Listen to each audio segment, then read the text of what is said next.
The gentleman you're about to see is in costume to protect his identity. All right, this is what happened. I tried to do this film, right? And the camera person showed up 4 hours late. See? So I was stressing. I was trying to get this thing together, right?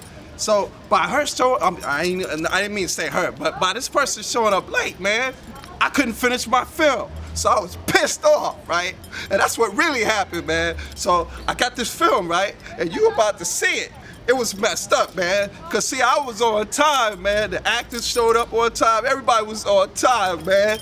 And all I wanted to do, I was so pissed.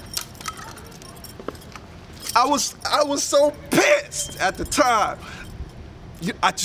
Look, I'ma just let you see what happened, all right? So this is my film, all right? It didn't turn out the way I wanted it to. 4 hours late, the camera person showed up. I said that already, right? All right, just check out my film. All right, yo, just check out my film. Fix your wig. Man, why didn't you tell me that, man?